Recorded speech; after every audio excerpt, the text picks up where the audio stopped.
Want to see something jank? Our setting is The Match, a first to 10 set between Cody Schwab and Zane, where the winner earns the title of the #1 Melee player of 2023. We'll be using this 17-game set to analyze some of Melee's most ubiquitous bullshit that is actually optimized by its top players. Bullshit that occurs during the very first frames of every single game. So what's the bullshit? Well, I'll show you. Take a look right here. Actually, let's go back a frame before Go appears. There. Notice anything strange? It might not immediately jump out at you because Zane and Cody are playing on Fountain of Dreams, and FOD is unique because of its wacky, asymmetrical side platforms which spawn at different heights and shift randomly throughout the match. But there's another asymmetry in this image. Fox is grounded, but Marth is airborne. And sure enough, if we look at another game from this set on a symmetrical triplat stage, like Game 4 on Dreamland, we can see the same thing. Fox is grounded, and Marth is airborne. Okay, technically Dreamland isn't symmetrical either. The two side platforms are different sizes, you got me, but here. Game 5, Pokemon Stadium, Fox grounded, Marth airborne. So what's going on here? First, let me explain the general round start procedure. It's pretty simple. A 3-second countdown appears on screen, and during those 3 seconds, each player is spawned in the air just above the ground. The location a player spawns is predetermined for each stage and depends on their port. That's actually why the neutral start was a thing. In many cases, the default vanilla spawn locations could give an unfair advantage to one player. Whoa! Again, the spawn position!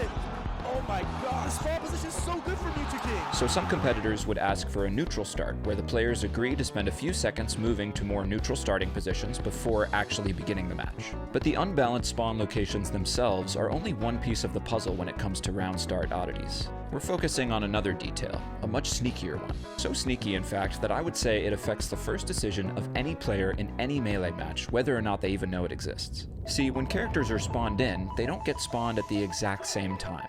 Port 1 is spawned first, then Port 2 is spawned 5 frames later, then Port 3 5 frames after that, and finally Port 4. All characters are spawned in the air and begin falling to the ground during the countdown. But since Port 1 spawns first, they also start falling first, and most importantly, they land first. Because here's the catch.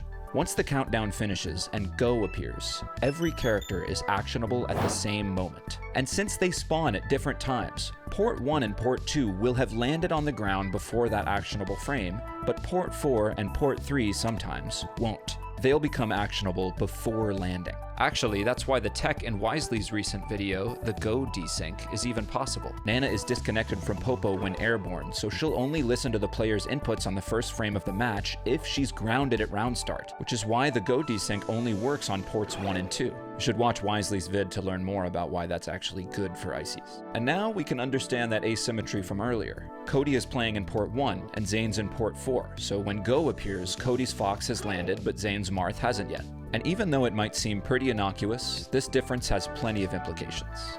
Let's start with something basic. Game 2 of the match took place on Final Destination, the only tournament legal stage with no platforms. I'll make the Go sign a bit transparent so we can see exactly what's going on.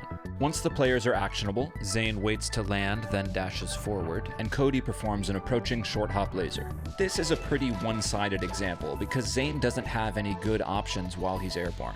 He really just wants to land so he can dash forward and safely take some space. By the time he does land, Cody is already halfway through an approaching action. Although it's very slight, Cody does get a tiny advantage here. I say very slight because even though in this case Cody gets the laser damage and gets the space, Game 3 starts on the same stage and Cody chooses the same opening option, but this time Zane predicts it, so he lands, dashes forward, then dashes back and power shields Cody's laser back at him. Also remember, this isn't what the players see, I'm just trying to be helpful. This is what they see. You basically can't see the laser at all behind Go, maybe inside the O here or between the letters a bit, but it's practically invisible. So all Zane can do is watch Cody's short hop and predict when the laser will come. I'd say that's pretty swag. Zane and Cody play 2 more games on FD in this set, and in both games, Cody chooses the same approaching short hop laser opening, and Zane dashes forward and shields them, maybe hoping for another power shield. At first, it seemed to me like Port 4 has a strict disadvantage when starting airborne on FD, because every character would rather be grounded so they can dash forward and take space as quickly as possible. Then I remembered the one character who functions differently in this way, Jigglypuff, who has a higher maximum speed and better mobility when airborne instead of grounded. In theory, Jigglypuff could take advantage of Port 4's airborne starting position to immediately double jump forward and drift to take space faster than just landing and dashing. Anyway, that's FD out of the way, but if you hadn't already guessed, things get a lot more complicated once platforms are involved. See, even though the neutral spawn positions used in Tournament put characters on the side platforms, many players prefer to immediately fall through the platform and start their game plan from the stage below. This is where manual neutral starts would begin, after all.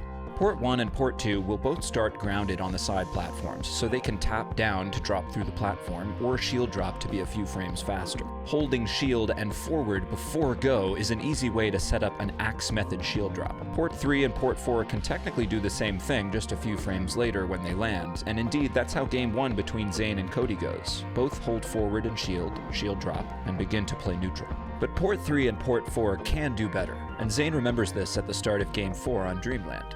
Instead of holding shield, he taps down to fast fall and holds it to fall through the platform without needing to land and shield drop. He does it again to start game 5 on Stadium and actually reaches the ground before Cody does with a shield drop. And sure enough, in 5 out of the 13 games on platform stages, Zane uses this port-specific fast fall through the platform.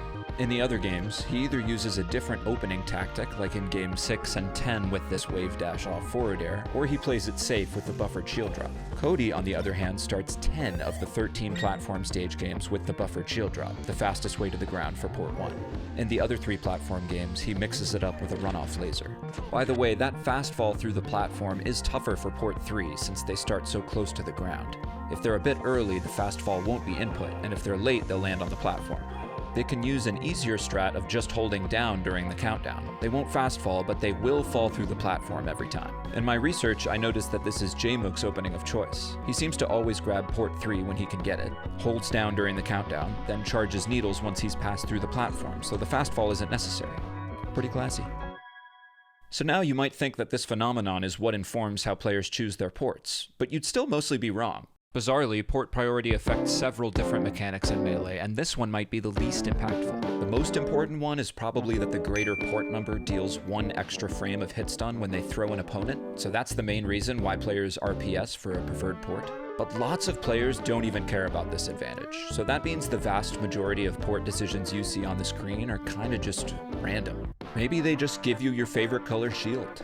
Maybe you have a preferred opening strat that's well suited to your port's starting state. Honestly, who cares? The whole point to me is just getting to enjoy Melee and notice more and more of these tiny details. Because now, when I watch a set, and Zane's hitting Port 4 fast falls, Cody's hitting crispy Port 1 shield drops, I know I'm in for some good Melee.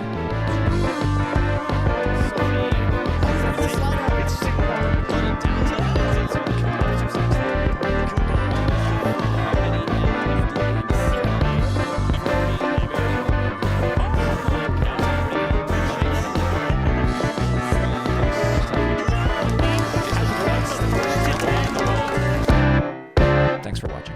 If you like this video, I wrote the music myself. You can check that out on Spotify and other platforms. You can also check out my Melee prints at frasermakesart.com. Links are all in the description. Big thank you to Claire, Eric Lim, Fizzy, Jason Tung, Jazzy, Little, Lola, Math Geek, Peekle, Stephanator, Storm Surge, and Xander J.